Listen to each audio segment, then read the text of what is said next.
जी कैफ 4 आज के लेक्चर का आगाज करते हैं।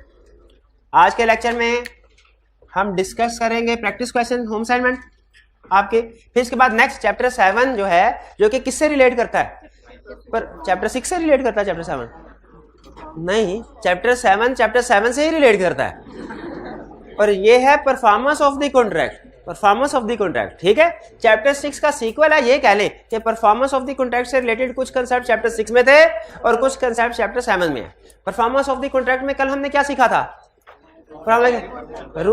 सिंगल प्रॉमिस के रूल्स और जॉइंट प्रॉमिस के रूल्स। सिंगल प्रॉमिस के रूल्स में हमने पढ़ा कौन परफॉर्म करेगा, प्रॉमिसर या उसका एजेंट या उसके लीगल रिप्रेजेंटेटिव, या थर्ड पार्टी भी कर सकती है, लेकिन वो कुछ केसेस है जिनमें सिर्फ प्रॉमिसर ही करेगा परफॉर्म, उसके अलावा और कोई बंदा। पर्सनल नेचर और आर्ट वर्क। पर्सनल नेचर की क्या एग्जांपल थे? एग्रीमेंट टू मैरी, और आर्ट वर्क से रिलेटेड पेंटिंग वगैरह।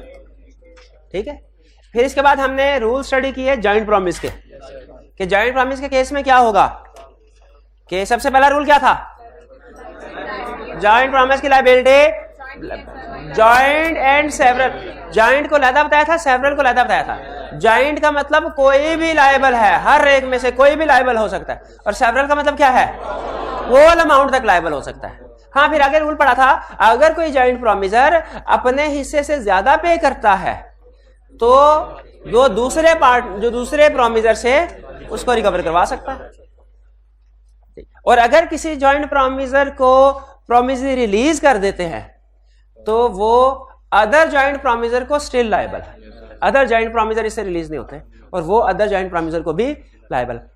अच्छा, एक कंसेप्ट हमने ये पढ़ा था, जॉइंट प्रॉमिसर है और जॉइंट प्रॉमिसी है, तो जॉइंट प्रॉमिसी से कौन पर डिमांड कर सकता है? एक सिंगल प्रॉमिसी कर सकता है कि सारे मिलके करेंगे? सारे मिलके करेंगे।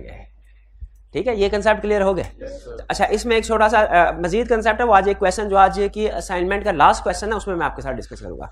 स्टार्ट करें अब डिस्कशन। सबसे पहला question, briefly discuss whether in following cases. कोई नहीं बोलेगा, जिससे पूछूंगा वही बोलेगा, जिससे पूछूंगा वही बोलेगा, जिससे पूछूंगा वही बोलेगा। Briefly discuss whether in following cases promise must be performed by promiser himself or third parties can also perform the promise. A. Arif promises to marry Bisma. मैंने पूछा फिर बताइए भाई, क्या ये प्रॉमिस कोई थर्ड पार्टी परफॉर्म कर सकते हैं? नहीं कर सकते। क्यों? रीजन बताइए। पर्सनल नेचर का है। शाबाश। B. Azam promises to paint a picture for Babar. जी, क्या इसको कोई थर्ड पार्टी बाबर के अलावा कोई और परफॉर्म कर सकता है? नहीं कर, क्यों नहीं कर सकता? पर्सनल नेचर का कॉन्ट्रैक्ट। शाबाश। सी. आजम प्रॉमिसेस टू पे बाबर ए सम ऑफ मनी। एंड वाले भाई बताइए, ये कॉन्ट्रैक्ट क्या थर्ड पार्टी परफॉर्म कर सकते हैं? एंड वाले भाई बता दे भाई आपसे। हाँ, कर सकते। क्यों? ये पर्सनल नेचर का नहीं है, ये तो पैसे हैं, पैसे कोई भी दे सकता है। कंसिडरेशन में move from third party, consideration वाले भी पढ़ा था। शाबाश। D. Azam promises to marry Bushra, Azam dies, तो आजम के लीगल रिप्रेजेंटेटिव प्रॉमिस पूरा कर सकते हैं। पर्सनल नेचर का content, personal nature. E. Azam promises to deliver goods to Babar on a certain day on payment of ₹1000। Azam dies before that day, उसने कहा 1000 के इवेज आपके घर सामान प्रोवाइड सब सप्लाई करूंगा, उससे पहले आजम की डेथ हो गई। जी बताइए, क्या आजम के अलावा जो उसके लीगल रिप्रेजेंटेटिव है वो भी परफॉर्म कर सकता है? क्यों भला? एक रीजन ये भी है कि पर्सनल नेचर का कॉन्ट्रैक्ट नहीं है, और दूसरी रीजन क्या है, कंसिडरेशन में मूव फ्रॉम थर्ड पार्टी। ठीक, next. F. Kamran borrows ₹200,000 from Babar and promised to repay within a month. Akmal, the father of Kamran, pays ₹200,000 to Babar. Kamran ने उधार लिया था, लेकिन उसके वालिद साहब अकरम ने रीपे कर दिया। तो बताइए, क्या अकमल दे सकते थे? क्या ये वैलिड पेमेंट है? क्या रीजन है? दो में से कोई भी रीजन लिख लें, या ये लिख लें कि पर्सनल नेचर का कॉन्ट्रैक्ट नहीं है, यहाँ क्या लिखे, कंसिडरेशन में मूव फ्रॉम थर्ड पार्टी। जी, Ajmal promises to deliver goods to Bano on a certain day. Ajmal promise करता है बानो को एक सर्टेन डे पे गुड्स ले और payment of 1000. Ajmal dies before that day. उस दिन से पहले अजमल की डेथ हो गई. लीगल रिप्रेजेंटेटिव परफॉर्म करेंगे. ये डुप्लीकेट नहीं हो रहा. यहाँ पे आजम था, यहाँ पे अजमल है. चले ठीक है जी. अजमल हाँ प्रॉमिस. अच्छा नहीं सर, अजमल ने बानो को प्रॉमिस किया कि एक सर्टेन डे के ऊपर वो उसको 1000 रुपए की चीजें सप्लाई करेगा. अजमल की डेथ हो गई. क्या अजमल ड्यू डेट पे अजमल के रिप्रेजेंटेटिव लायबल हैं? बिल्कुल लायबल है. और अगर यहाँ पे अजमल की नहीं बानो की डेथ होती तो फिर उस सूरत में अजमल गुड्स को सप्लाई करता और बानो के रिप्रेजेंटेटिव पेमेंट करते हैं. Anwar promises to paint a picture for Salim by a certain day at a certain price. Anwar dies before the day. Personal nature का कॉन्ट्रैक्ट है, इसलिए ये थर्ड पार्टीज को परफॉर्म नहीं कर सकते. सुपरवीनिंग इम्पॉसिबिलिटी होगी ना. क्वेश्चन 2. वही पास्ट पेपर का क्वेश्चन है, ध्यान से अटेंटिव हो जाएं. पास्ट पेपर का क्वेश्चन. अच्छा बुक्स बंद कर दें. बुक्स बंद कर दें. सामने जो लिखा नजर आ रहा है ना आपको, एंड वाले भाई नजर आ रहा है ना, तो बुक्स की क्या जरूरत है. फोकस हो जाए. सामने कह रहा है Fahim, Salim and Jamil borrowed rupees 50 million for a business project from a common friend Kamal. ठीक है. They jointly promised to repay the borrowed amount. They jointly promised to repay the borrowed amount. बताइए प्रोमिजर कौन है? फहीम, सलीम एंड जमील. और प्रोमिजी कौन है? अच्छा जॉइंट प्रोमिजर्स तो हैं, प्रोमिजी सिंगल है. ये जॉइंट प्रॉमिस का केस बनता है कि नहीं बनता? बनता है. बताया था जॉइंट प्रॉमिसर हो या जॉइंट प्रॉमिसी हो या दोनों हो तो जॉइंट प्रॉमिस के रूल्स अप्लाई होंगे. तो इस क्वेश्चन के ऊपर जॉइंट प्रॉमिस के रूल्स अप्लाई होंगे. Under the provisions of the Contract Act 1872 comment on following in the absence of express agreement what would be. देखिए एग्रीमेंट में तो कुछ भी तय हो सकता है ना. एग्रीमेंट में हो सकता है, नॉर्मली होता है कि जो प्रोमिजी होते हैं ना ये इकट्ठे डिमांड करते हैं पेमेंट. ये पढ़ा था ना हमने. प्रोमिजी जो है वो इकट्ठे पेमेंट. लेकिन अगर कॉन्ट्रैक्ट में लिखा हो कोई एक पेमेंट डिमांड कर सकता है वो भी ठीक है. नॉर्मल रूल ये होता है कि प्रोमिजर ने जॉइंट प्रोमिजी को जब वो इकट्ठे हो तब पैसे देने हैं.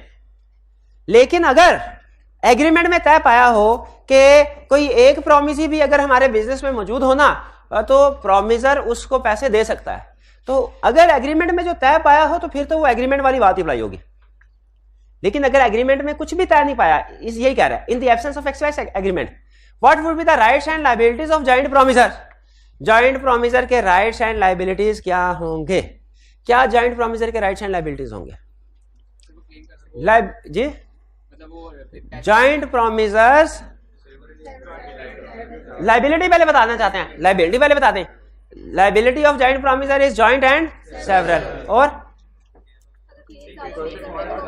अब ये राइट आ गया, अगर कोई एक ज्यादा पे कर दे तो वो दूसरों से रिकवर कर सकता है. ये राइट में आ जाएगा. नेक्स्ट, इसमें और तो कोई राइट एंड लायबिलिटी नहीं है, मेन वैसे यही था. Next, also explain their rights and liabilities if Kamal releases Jamil from the joint liability. अगर कमाल जमील को रिलीज कर दे. अब राइट्स एंड लायबिलिटीज बताएं.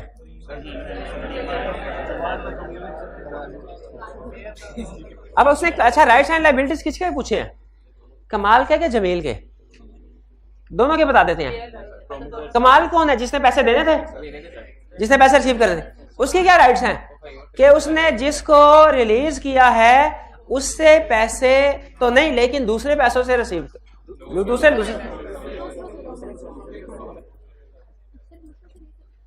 दूसरों से ले सकता. मैं भी यही कह रहा था. नहीं आप एकदम श्योर, मैं समझा शायद मैं गलत कह रहा हूं. अगर जॉइंट प्रोमिसर एक प्रोमिजी यानी कमाल को लायबल है नहीं, जॉइंट प्रोमिसर ने पे करने कमाल को. अगर कमाल एक पार्टी को रिलीज कर देता है, स्टिल उसका राइट है कि दूसरे जॉइंट प्रोमिसर से पैसे रिकवर कर सकता है। Release of one joint promisor does not release other. ठीक है, अदर स्टिल लायबल है। ये इसका राइट हो गया और जॉइंट प्रोमिसर की लायबिलिटी हो गई कि other joint promisor are still liable. अब अदर जॉइंट प्रोमिसर का राइट क्या होगा भला कि हाँ जी, जब वो अपने शेयर से ज्यादा पैसे पे करेंगे तो वो जिसको रिलीज किया गया है, किसको रिलीज, जमील को, जमील से एक्स्ट्रा अमाउंट जो पे किया गया वो क्लेम करेंगे। कुछ समझ आई आपको? रिलीज वाला ये बेसिकली जो पार्ट था रिलीज ऑफ पार्टी के कंसेप्ट में बेस कर रहा था। B, how would the liability would devolve. Devolve का मतलब क्या होता है? डेवोल्यूशन का मतलब क्या होता है? जब किसी पार्टी की डेथ हो जाए। In case of death of one or more of the joint promisor, अगर किसी एक या ज्यादा जॉइंट प्रोमिसर की डेथ होती है तो legal representative of deceased promisor are liable along with surviving joint promisors. Sir ये लाइन समझ आ रही है? चलिए आगे चलें।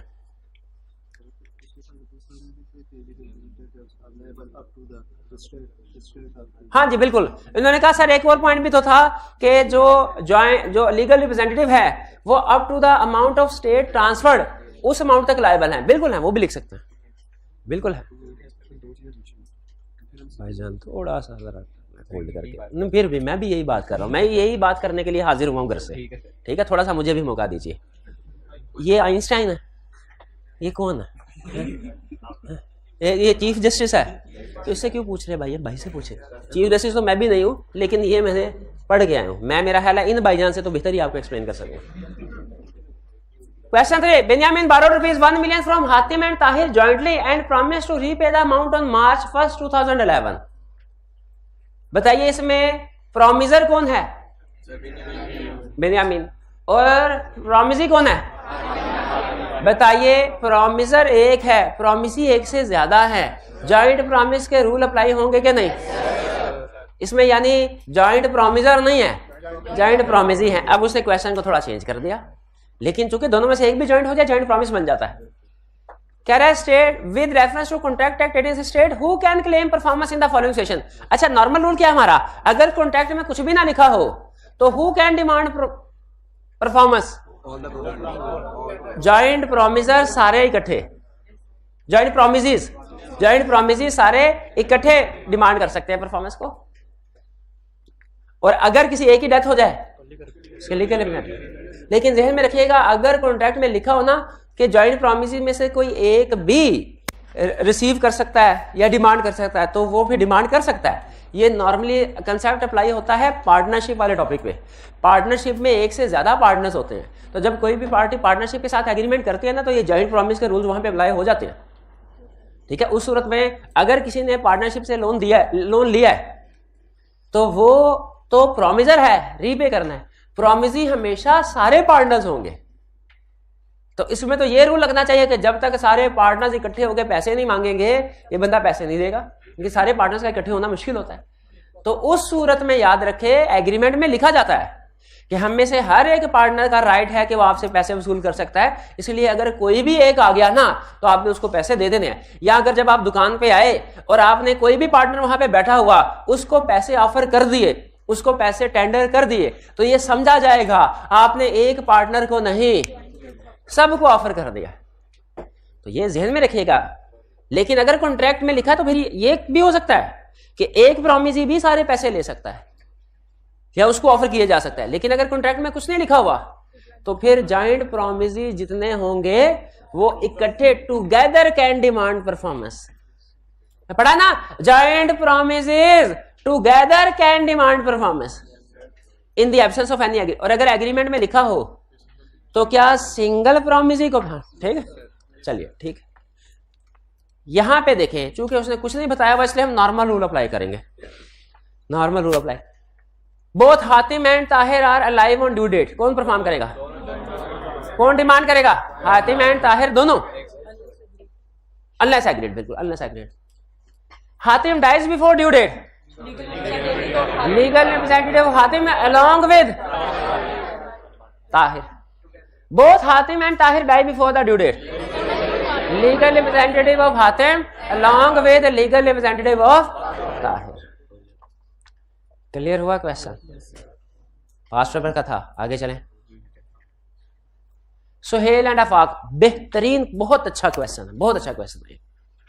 Suhail and Afaq lent ₹2 million to Mohsin, Laila and Faizan jointly. ये अच्छा क्वेश्चन पता है क्यों है? हाँ, प्रॉमिसर भी जॉइंट है, प्रॉमिसी भी जॉइंट है, इसलिए मुझे पसंद है. इससे पहले जॉइंट प्रॉमिसर थे तो प्रॉमिसी सिंगल था, और अगर प्रॉमिसी जॉइंट थे तो प्रॉमिसर, इसमें दोनों का क्या, जॉइंट प्रॉमिसर भी जॉइंट. तो अब बताइए इसमें जॉइंट प्रॉमिसर कौन है? जिसने पैसा. सुहेल एंड अफाक, लेंड का मतलब होता है लैंड, सेंड, देना, लोन देना. सुहेल एंड अफाक ने लोन दिया, मोहसिन, लैला और फैजान ने वापस करना है. तो जॉइंट प्रॉमिसर है मोहसिन, लैला एंड फैजान लोन वापस करने के हवाले से, और जॉइंट प्रॉमिसी हैं Suhail and Afaq. On due date Laila became insolvent. Laila इस रिलीज का केस नहीं है, इंसॉल्वेंसी का केस है, बैंकरप्सी जिसे कहते हैं, default term. Without informing Suhail को इन्फॉर्म किए बगैर Afaq wants Mohsin to repay the full amount to him. इसको अंडरलाइन करें. Afaq wants Mohsin to repay the full amount to him. इसमें दो क्वेश्चन है. पहला क्वेश्चन, क्या आफाक अकेला मोहसिन से पैसे क्लेम करवा सकता है? और दूसरा, क्या मोहसिन अकेला लायबल है अमाउंट को पे करने के लिए? बिल्कुल. Under the provisions of contract act 1872 explain whether Mohsin can be compelled to pay the full amount to Afaq. बिल्कुल. क्यों? लीगल प्रोविजन कौन सी है? Because liability of joint promisors is joint and several. इसीलिए सिर्फ एक पार्टी यानी मोहसिन से भी पैसे रिकवर किए जा सकते हैं, सारे के सारे. क्या है? एक मिनट ठहर, एक मिनट. अफाक मोहसिन मेरा हाल है मिक्स हो गए, ठहर. Whether Mohsin can be compelled to pay the full amount to Afaq. अच्छा एक मिनट ठहरे. नहीं, हाँ, इसके दो हिस्से करते हैं. Whether Mohsin can be compelled to pay the full amount. Yes, यही तो बताया, यही बता रहा था मैं, दरमियान में शोर मचाया. आगे रुके तो सही रहा. क्या मोहसिन से सारे के सारे पैसे निकलाए जा सकते हैं? यस. क्यों? Because liability of joint promiser is joint and several. दूसरा क्वेश्चन, वेदर, क्या कर रहे हैं आप?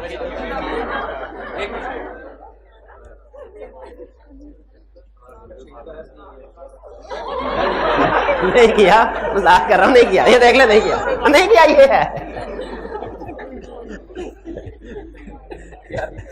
ऐसे डर, ऐसे जैसे सांप हो. नहीं, कभी हॉस्टल में नहीं आपने जिंदगी गुजारी? हॉस्टल में तो फिर गया. Whether Mohsin can be compelled to pay the, भैया मुझे क्वेश्चन कंप्लीट करने दें. मोहसिन से सारे पैसे लिए जा सकते हैं? तो क्या आफाक सारे पैसे ले सकता है? यानी पे करने वाला सिंगल हो सकता है, रिसीव करने वाला सिंगल नहीं हो सकता. रिसीव कर, आफाक को अपने साथ सुहेल को मिलाना पड़ेगा अमाउंट रिकवर करने के लिए. हाँ, अगर सुहेल आफाक को भेजे, यानी कंसेंट हो जाए, एग्री हो जाए कि चलो एक अकेला, तो फिर उस सूरत में ले सकता है. ठीक है. लेकिन अनलेस एग्रीड तो दोनों क्लेम करेंगे, दोनों परफॉर्मेंस डिमांड करेंगे. ये बात समझ आ रही है?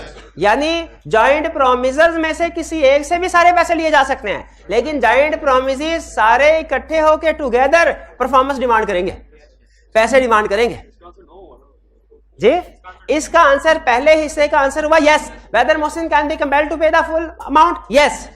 आगे, whether Mohsin can be to, whether amount can be paid to Afaq. इसका आंसर नो है. फर्क समझ आ रहा है ना? जॉइंट प्रॉमिसी का role, joint promise. What rights are available to Mohsin if he repays the full amount. अगर वो फुल अमाउंट पे करता है तो लाइव तो अगर तो वो फुल पे अमाउंट पे करता है तो मोहसिन जो एक्स्ट्रा अमाउंट है वो रिकवर करवा सकता है। किससे? फैजान से। पहले क्यों बोला? लैला तो बैंकरप्ट हो गई। लेकिन याद रखें इसमें फर्ज कीजिए ये 2 मिलियन है ना, 2 मिलियन। अब मैं आपसे पूछता हूं 2 मिलियन था, हर एक ने कितना पे करना था? मोहसिन, लैला और फैजान ने इक्वल शेयर कितना? 0.67। ठीक है, यही पे करना था ना। लैला हो गई बैंकरप्ट, अब इसने कितना पे करना है? 0। तो इसका मतलब है इसका जो लॉस है वो दोनों को डिवाइड होगा। हाँ, तो 1 मिलियन आ जाएगा। क्लियर हुआ ये? इसको आप यूं भी कह सकते हैं कि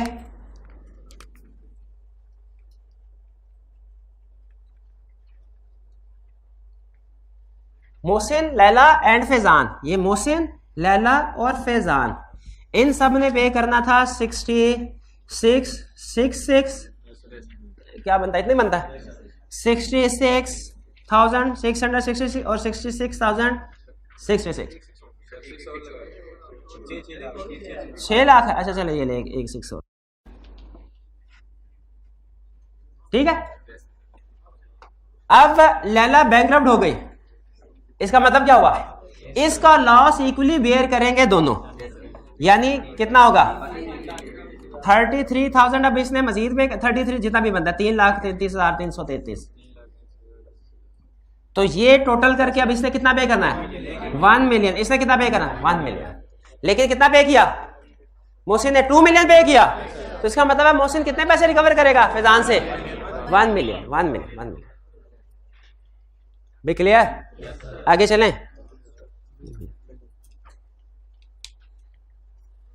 5 A Azam, Babar and Saklan jointly promised to pay Dawar ₹3,000. Whom can Dawar compel to pay the debt? Any of the joint promiser. Any of the joint promiser. ठीक है? अच्छा कोशिश करें हमें एनी का वर्ड लिखे, ऑल का word ना लिखे। ऑल का वर्ड कोई दूसरा मीनिंग भी दे सकता है कि all of the joint promisor का मतलब तो सारे इकट्ठे, उससे ये सेंस भी आ रही है। इसलिए any of the joint promisor का वर्ड ज्यादा बेहतर है। B Azam, Babar and Saqlain jointly promise to pay Dawar a sum of ₹3,000. Saqlain is compelled to pay the whole. Azam is insolvent but his assets are sufficient to pay 1/2 of his debts. What is Saklan's right in this case? Calculation करके बताइए किसने किसको कितने पैसे देने हैं। सकलैन ने तो सारे पैसे दे दिए ना। इसी तरह सामने सामने कैलकुलेशन है, पहले बैड डेट को डिस्ट्रीब्यूट करना है, फिर उसके बाद आपने बताना है किसने कैलकुलेशन कर, अभी करें, हाइब्रिड वाले भी अभी करें। कैलकुलेशन करना लाजमी है भाई, कैलकुलेशन कर दे यार तेरी मेहरबानी। कैलकुलेशन रिटर्न ज़बानी नहीं चाहिए, ज़बानी नहीं चाहिए, रिटर्न फॉर्म में चाहिए। जैसे आपके सामने कैलकुलेशन किया इसी तरह करें, पहले बैड डेट डिस्ट्रीब्यूट कर दें। सकलैन प्लीज आप भी कर दें, आप भी कर दें, आप भी कर दें।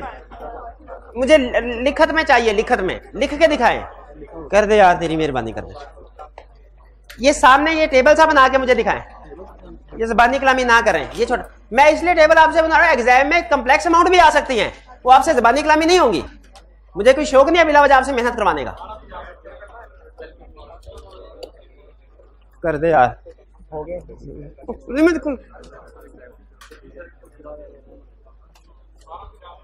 सब ने ए, बी और एस तीनों ने 1000 देना था। अब बी जो है वो सिर्फ 50% दे रहा है, यानी इसका मतलब है 500 का लॉस डिस्ट्रीब्यूट करें। 500 बी में से लेस हो जाएगा, बी के कॉलम में से 500 लेस हो जाएगा। और कौन बैंकरप्ट हुआ है? आजम। हाँ, आजम का 500 लेस हो जाएगा और बी का कितना ऐड होगा? 250 और एस का भी 250। ये लॉस डिस्ट्रीब्यूट पता था, पढ़ा था ना। अगर कोई एक जॉइंट प्रॉमिसर डिफॉल्ट करता है, लॉस सारे इक्वली बेयर करेंगे। ठीक है, अब ये डिस्ट्रीब्यूट हो गया। अब किसने पूरे पैसे दिए हैं? सकलैन ने। सकलैन ने कितने पैसे दिए? 3000। अब इधर 3000 लेस कर दो। हाँ, इसका मतलब सकलैन ने देने कितने थे? 1200। कितने दिए? 3000। अब बाकी उसने 1750 किससे लेना वाला? 1250 बी से और 500 ए से। ये कैलकुलेशन समझ आई आपको? देखिए ज़बानी कलाम में भी कर सकते हैं हम, लेकिन रिटन फॉर्म में इसलिए आपसे करवा रहा हूं, एग्जाम में कम्प्लेक्स फिगर्स देगा, वहां पे ये कैलकुलेशन आपके लिए प्रॉब्लमेटिक हो सकती है। आगे चले भाई, ये बी समझ आया? C, Azam, Babar and Saqlain are under a joint promise to pay Dawar rupees 3000. Saqlain is unable to pay anything and Azam is compelled to pay the whole. What is Azam's right in this case? Azam correct भाई। इसी तरह करें कल। अब की बार अमाउंट दिखाएं कितनी है, अब की बार अमाउंट दिखाएं कितनी है, किससे कितने पैसे लेने हैं उसने? आजम दोनों से 1500 लेगा। जो बैंकरप्ट हो गया उससे क्या लेना? बाप सिर्फ 1500 लेगा बाबर, क्योंकि जो बैंकरप्ट हुआ है उसका लॉस आधा आधा दोनों में डिस्ट्रीब्यूट हो गया। अब वो फारिग है। अनएबल टू पे का मतलब बैंकरप्ट हो गया, डिफॉल्ट कर गया, इंसॉल्वेंट हो गया। इंसॉल्वेंट का मतलब ही वही है, बैंकरप्ट होने का मतलब भी वही है, डिफॉल्ट होने का मतलब भी वही है, अनएबल टू पे का मतलब भी वही है। D, Azam, Babar and Saqlain jointly promise to pay Dawar rupees 3000. Dawar release Azam from his liability and sues Babar and Saqlain for payment. उसने कहा कि मैं तो बाबर और सकलैन से पेमेंट लूंगा, आजम को उसने रिलीज कर दिया। रिलीज का मतलब समझ ना, बताया था आपको। Are Babar and Saqlain are liable to pay the amount after release of Azam? Yes. क्यों बड़ा पढ़ा था? Release of one joint promisor does not release other joint promisor from their liability. Second, can Babar and Saqlain claim contribution from Azam? बिल्कुल, अगर अपने share से ज्यादा पे करते हैं तो कंट्रीब्यूशन क्लेम कर सकते हैं। E, Azam in consideration of rupees 5000 lent to him by Babar and Saklan promised Babar and Saklan jointly to repay them that sum with interest on a day specified. Babar dies. Who is entitled to claim 5000 from Azam? सिर्फ Saqlain? Legal representative of Babar along with Saqlain उससे demand कर सकते हैं। Clear? Next, जी, Aslam, Bashir and Sahil jointly promised to pay rupees 3000 to Daud. Aslam, Bashir and Sahel must contribute rupees 1000 each. Aslam dies. Who is liable to repay the amount? Legal representative of Aslam along with Bashir and Sahel. H, अच्छा ये सुनेगा। Ashraf owes rupees 15,000 to Rizwan and Tanveer jointly. He offered to pay amount to Tanveer. पहले तो मुझे ये बताइए ये question कैसे डिफरेंट है पिछले सारे क्वेश्चन से। He offered to pay the amount to Tanveer on the proper time and place. पिछले क्वेश्चन में था कि जॉइंट प्रॉमिसी में से एक आगे मांग रहा था, इसमें प्रॉमिसर खुद जाके एक को पैसे दे रहा है, ये इसलिए डिफरेंट है। तो लॉ ये कहता है कि अगर किसी एक प्रॉमिसी को ऑफर किया गया जाए ना किसी एक, तो ऐसे समझा जाएगा कि जैसे सबको ऑफर किया गया है। यानी जब एक पार्टी, हालांकि नॉर्मल रूल क्या है, सारे जॉइंट प्रॉमिसी मिलके ही कर सकते हैं ना, लेकिन अगर वो ऑफर करना चाहे किसी एक को ऑफर करे तो ये वैलिड ऑफर समझी जाएगी। इसकी रीजन क्या है? इसकी रीजन ये है, इसका ये मतलब कि इसमें अज्यूम करना है आपने पार्टनरशिप का केस, फिर आपको ये एग्जांपल समझ आएगी। पार्टनरशिप के केस में अगर आप किसी एक पार्टनर को पैसे ऑफर करें तो अज्यूम किया जाता है कि आपने सारे पार्टनर्स को पैसे ऑफर कर दिया है। तो इसीलिए यहां पे लॉ ये कहता है कि offer to one joint promisee is equal to offer to all joint promisee.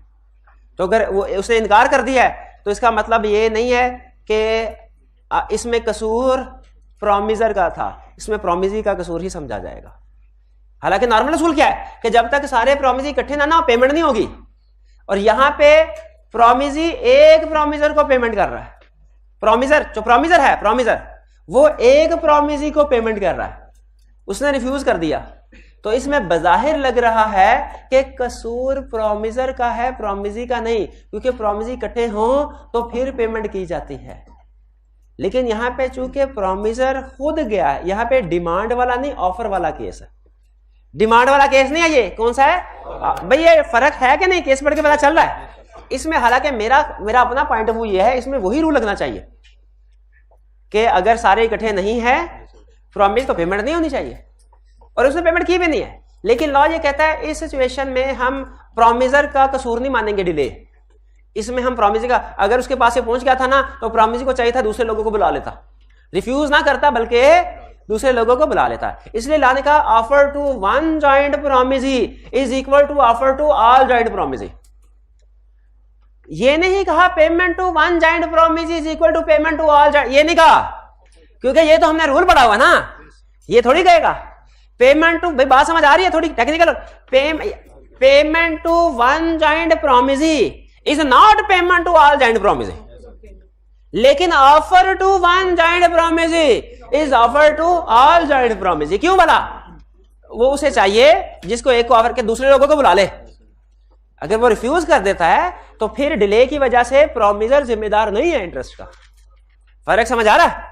ये अशरफ वाले इसको साथ में स्टाइलिंग मार्क कर ले, शो करवाने के लिए कि डिफरेंट है दूसरे एग्जांपल से। हाँ, पे नहीं कर सकता ये वैलिड टेंडर तो है, शाबाश, ये कंसेप्ट है, टेंडर वैलिड है, टेंडर यानी उसने ऑफर कर दिया, अब इसे चाहिए था प्रोमिजी को कि दूसरे लोगों को भी इकट्ठा कर लेगा। ये हमारे क्वेश्चंस थे, खत्म। अब चलते हैं, टाइम नहीं हुआ बिल्कुल भी, ना ना ना ना, तो आज कुछ सीखे बगैर, आज घर जाएंगे, घर वाले पूछेंगे आपको कॉलेज भेजा था कुछ सीखने के लिए, सुबह सुबह उठे, कॉलेज आए, भेजा आपको, खिला पिला के घर से भेजा, कपड़े इस्त्री करके भेजा, जूते पॉलिश करके, किस लिए? ताकि कॉलेज जाके कोई कंसर्ट, तो घर वाले पूछेंगे आज क्या पढ़ के आए, कहेंगे कुछ भी नहीं।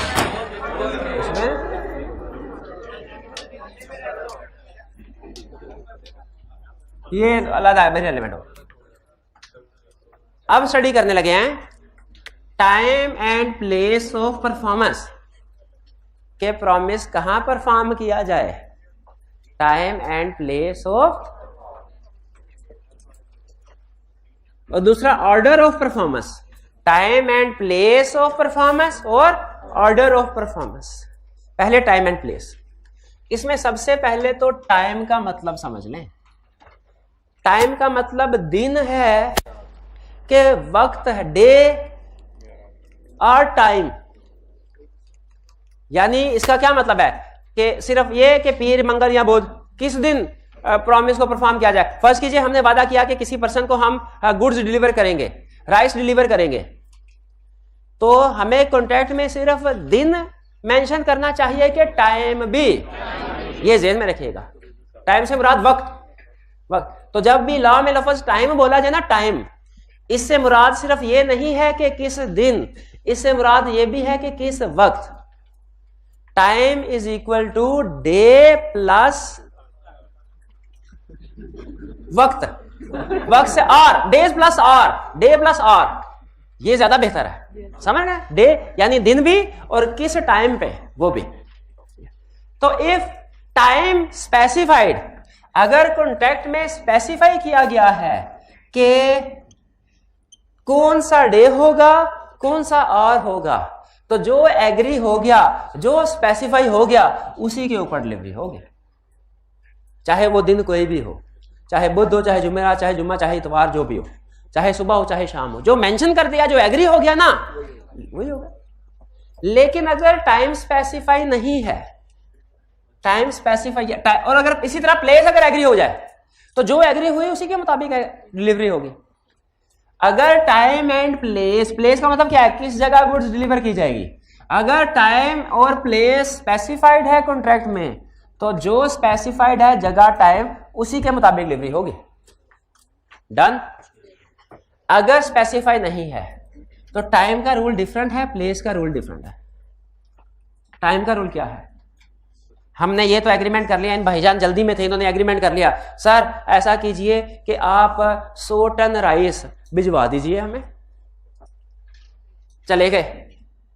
मैं जानता हूं, मैं इनके घर का पता भी जानता हूं, मैं इनकी दुकान का पता भी जानता हूं, मेरे पास इनका मोबाइल नंबर भी है, ठीक है, पार्टी नोन है, लेकिन एग्रीमेंट में तय नहीं पाया टाइम एंड प्लेस क्या होगा।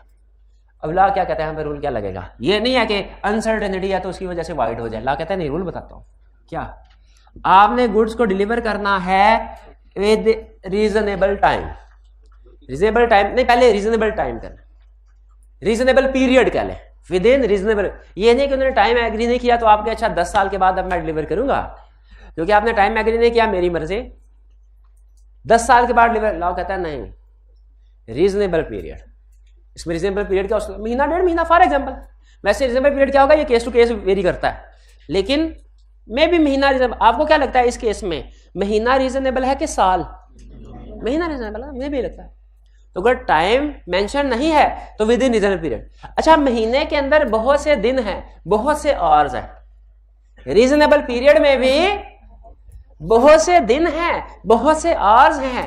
किस दिन, किस वर्किंग डे में, और किस वक्त? बिजनेस आवर्स में।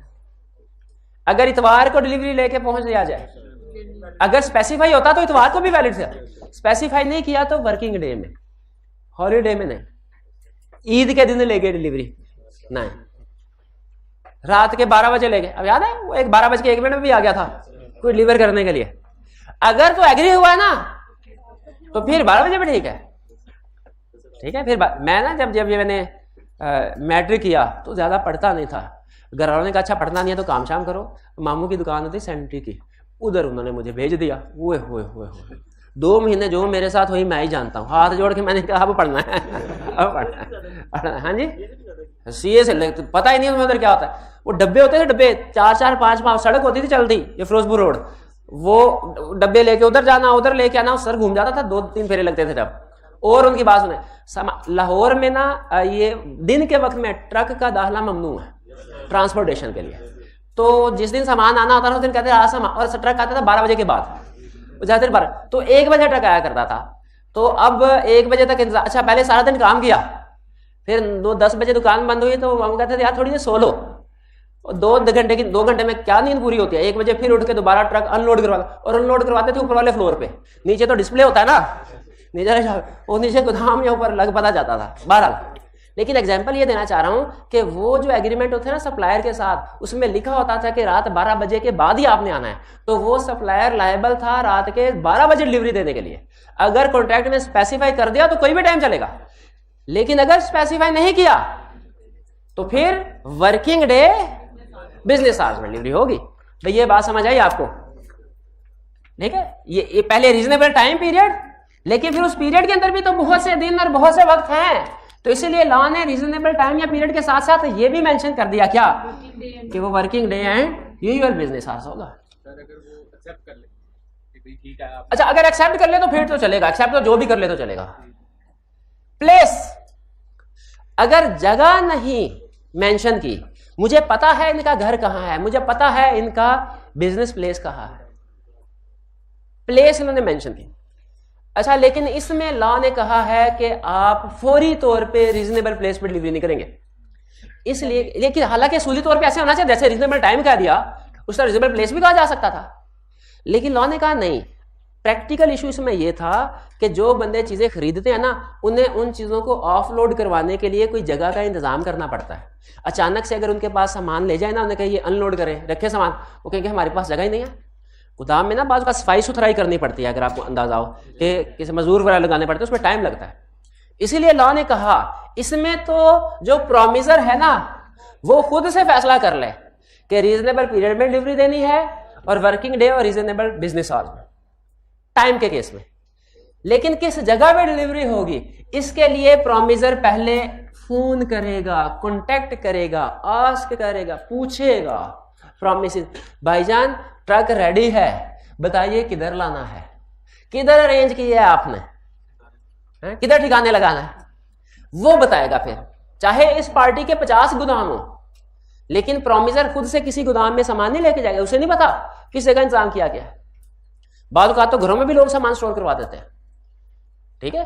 तो इसीलिए प्रोमिसर पूछेगा, प्रोमिसर पहले पूछेगा उसे कि बताओ भाई किधर सामान, इधर नहीं पूछे, इधर खुद फैसला कर रहा था, ये फर्क नोट करें। इधर पूछ क्यों? क्योंकि उसे पता है, लॉ बनाने वाले को पता था कि अनलोड करवाने के लिए सेफ, उसके इंश्योर करने के लिए सेफ्टी इंतजाम करने पड़ते हैं। इसलिए उसने कहा पहले भाई बताओ किधर इंतजाम किए हैं। जिस जगह पे फिर प्रोमिसी कहे वहां पे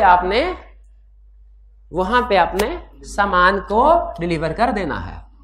प्रोमिजर आस्क, ये प्रोमिजर आस्क, प्रोमिजर पूछेगा, प्रोमिजी स्पेसिफाई, प्रोमिजी बताएगा क्या कि किस जगह है। लेकिन लॉ कहता है प्रोमिजी की भी जिम्मेदारी है रीजनेबल प्लेस बताए। वो ये ना कहे हाँ चांद पे ले आओ, एग्जाम्पल याद है बजा दिए थे, चांद पे ले आओ, दिल्ली ले आओ, ठीक है, लाहौर में एग्रीमेंट हुआ है और कह रहा है कोयटा ले आओ, ऐसे नहीं, बल्कि प्रोमिजी। दोनों में फर्क समझ आया? टाइम मेंशन नहीं है तो रूल क्या है? प्लेस मेंशन नहीं है तो टाइम मेंशन नहीं है तो रूल क्या है? Reasonable period. और रीजनेबल पीरियड में दूसरा पॉइंट फिर क्या है? वर्किंग डे और बिजनेस आवर्स। और प्लेस मेंशन नहीं हो तो प्रोमिजर आस्क और प्रोमिजी स्पेसिफाई रीजनेबल प्लेस। अब ये रीजनेबल क्या है? अब आप कहें सर रीजनेबल क्या है बताइए, हैं दुबई चौक पे, मॉडल टाउन में, मीनारे पाकिस्तान के, तो ये क्वेश्चन, ये जजमेंट का है, क्वेश्चन ऑफ फैक्ट है, ये केस टू केस वेरी करता है। कुछ समझ आई? चलिए अब मेरा ख्याल है इतना काफी है ऑर्डर ऑफ। लेकिन आपने फिर कल इसके क्वेश्चन करके लाने हैं, ये ऑर्डर रहने देते हैं, ऑर्डर कल करेंगे। टाइम एंड प्लेस के क्वेश्चन सारे करके लाएंगे। आज का लेक्चर यहाँ पे खत्म करते हैं हम। अल्लाह हाफिज।